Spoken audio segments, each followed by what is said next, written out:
Merci à vous aussi. Vous avez fait du bon travail. Alhamdulillah. C'est très bien. L'intention que vous aviez, c'est noble. Vraiment aller voir ces gens-là qui sont dans cette détresse, leur venir en aide, c'est vraiment œuvre utile. Bon, je pense réellement que nous avons tous aujourd'hui notre pensée vers ces endroits.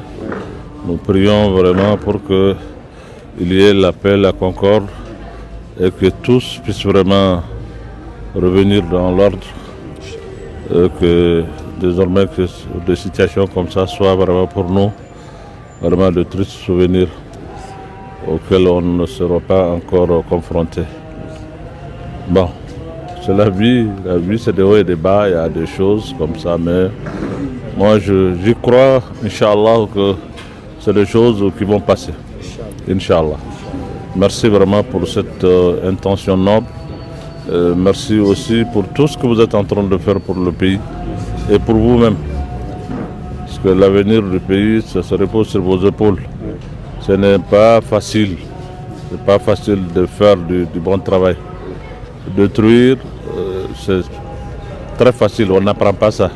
Mais construire, on apprend. Parce que construire, c'est difficile. Construire, c'est difficile. Et construire veut dire sacrifice. Ça veut dire don de soi. Donc vraiment, encore une fois, je prie pour vous et pour tout le Mali, que Dieu nous donne vraiment la force et la sagesse et la persévérance vraiment de continuer encore dans le même chemin. Merci vraiment. Merci. Merci bien. Voilà. Merci bien. Alaykoum salam. Merci bien. Au nom de vous tous, on est venu directement pour le dire merci. Voilà. La mosquée est presque, donc c'est arrivé. C'est l'heure de la prière. Inch'Allah. On ne va pas vous retenir. Donc, Imam Djire a fait Chugamna, Anana Kinifo. Comme Rote Fou, Yere Barala. Mais il y a quelqu'un qui est inifoli Kaka. Parce que vraiment, il y a une philosophie fameux. On connaît façon Tchevalé, on a quitté Doré, gouvernement de transition, mais il faut que de Barala, ou Kokoromado.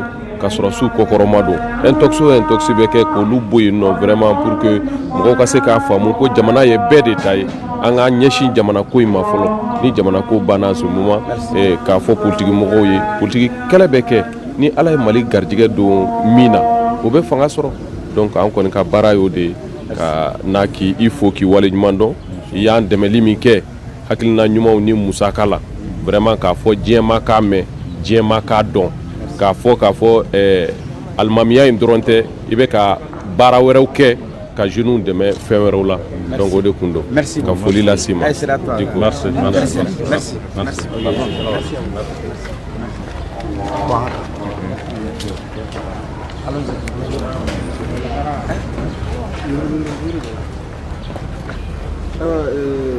Moulay, ni an ye Dugo fɛ yen nɔ. I bɛ se ka dɔɔni fɔ an filɛbagaw ye an nakun Imam Dugo fɛ yen wa? An bɛ min fɔ mɔgɔw ye, an nana ka bonyamasegin de kɛ Imam Diko ye parce que n y'a fɔ cogoya min na faso cɛbali an kɛlen ka ni initiative ta walasa ka wuli ka dɛmɛ don farabugukaw ma. N y'a fɔ cogoya min na initiative ni a bɔra faso cɛbalen na précisément Dr Djire. Donc an y'a essayé ka jeunes fara ɲɔgɔn kan. Mun y'a hakilina faamu olu wulila ka tugu an nɔfɛ. Donc an ye dɛmɛ min sɔrɔ an taara an ka bɛ taa Farabugu nka an selen gouverneur y'a yira an na k'a fɔ vraiment baara min don baara ɲana mais problème min bɛ Farabugu sisan sɔrɔsiw bɛ kɛnɛ kan u bɛ ratissage la pour que vraiment ko bɛɛ bɛ se ka sigi mɔgɔw bɛ se ka tɛmɛ cogoya min na ka taa baara kɛ ko baaraw ma ban fɔlɔ. Donc k'a b'a ɲini an fɛ vraiment an ka dan Segu yan.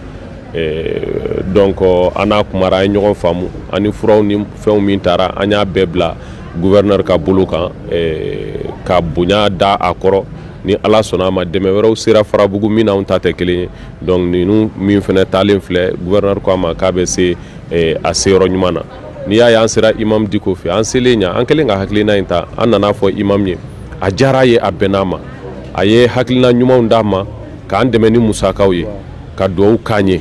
Donc n'a ma ɲa k'an taara o mission na a ka kan an kana foli bila ale la kɔfɛ n'an bɔra yan ka se Cheikh Umar Sissoco fɛnɛ fɛ maa fila min ye i bolo don an kɔrɔ nin ko in na o ye olu ye ani an dɛmɛbaga mun y'an dɛmɛ ni furako ye mun y'an dɛmɛ ni finikow ye ka foli lase u bɛɛ ma ka foli lase malien de l'intérieur mɔgɔw ma ka foli lase diaspora mɔgɔw ma donc o de kun y'an sekun ye yan n'an bɔra yan an bɛ se EMK la ka taa bonyamasegin kɛ Cheikh Umar ye donc vraiment an kun nan'o de la ka bonyamasegin kɛ alimami fɛnɛ ye k'a fo k'a waleɲuman dɔn k'a yira maliyɛnw bɛɛ la ko faso cɛbalen ta ye maliko de maliko de don anw bɛɛ yan pour que ka gouvernement de transition in soutenu k'an ka sɔrɔsiw soutenu pour que diffamation min bɛ kɛ réseaux sociaux kan mɔgɔw k'a dɔn k'a fɔ o tɛ fɛnw réalité yɛrɛ ye mɔgɔw k'a dɔn k'a fɔ sɔrɔsiw y'an dɔ de ye mɔgɔw k'a dɔn k'a fɔ ko gouvernement in ani dɛmɛ ka kan sabula ni Mali n'a dafirila ni sɔrɔsiw dɛsɛra a bɛ kɛ Mali bɛɛ de la donc yan'an ka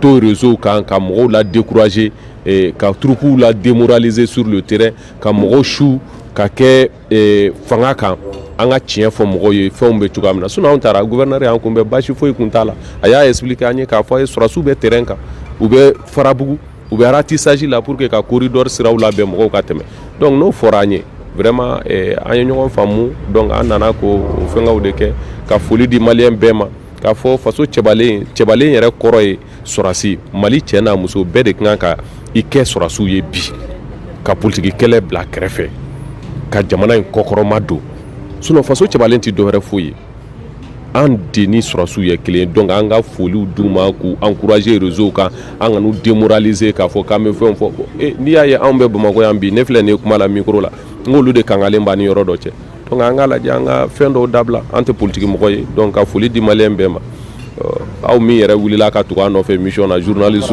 Kati 24 donc foli b'aw ye aw ka baara ɲuman na voilà bon Kadi foli b'i fɛnɛ ye voilà merci beaucoup psychologue la EMK la mɛ kuma salamu alaikum nin y'a ye anw bɛ imam ka so an bɔra an ko k'an bɛ taa Farabugu n t'a dɔn n'aw y'a ye réseaux sociaux kan gouvernement y'a yira an na k'a fɔ insécurité min bɛ zone na a tɛ se k'an ka vie bila en danger c'est-à-dire a tɛ se ka an bila ka tɛmɛ donc a deli a ɲini an fɛ an ka sabali an ka segin an kɔ médicament min an taara ni mun ye ale ni an taara ni équipement min bɛɛ ye an ka bila ka disposition na ni wagati min sera wagati min a kan ka taa n'a ye a bɛ taa n'a ye o yɔrɔ la an bɛ mɔgɔw fo mɔgɔ minnu ye bonne volonté kɛ k'an dɛmɛ in na parce que dɔw y'u ka wari di dɔw ye finiw di dɔw ye furaw di o kuma fana an bɛ jeunesse fo jeunesse min bɛ jeunesse conscient mun bɛɛ faralen ɲɔgɔn kan yan nɔ bi comme vous avez été l'organisateur en chef ko organisation ɲɛmɔgɔ kun bɛ ne de bolo ne bɛ bɛɛ fo nin ko in na média mɔgɔw ne bɛ fo k'an terikɛ caman fo ale kun ye gere ye mais a bɛ caméra kɔfɛ bi donc hokumu la n b'a fɔ bɛɛ ye fɛn min ye autorité min bɛ yan bi an bɛ ɲini ala fɛ ala ka transition ɲuman bolo parce que jamana in jɔli a bɛ transition in bolo jamana in jɔli ɲuman a bɛ transition in bolo aw yɛrɛ y'a ye président ka déclaration l'autre jour a ko hier nuit vérificateur général ye document min d'a ma ko baara bɛ daminɛ à partir de lundi mɔgɔ ma ye jamana dɔrɔmɛ kelen suɲɛ i bɛ minɛ donc an b'a fɔ yɔrɔ la an b'a fɔ ala ka transition ɲuman tɛmɛ ala ka jamana jɔko ɲuman d'a ma merci beaucoup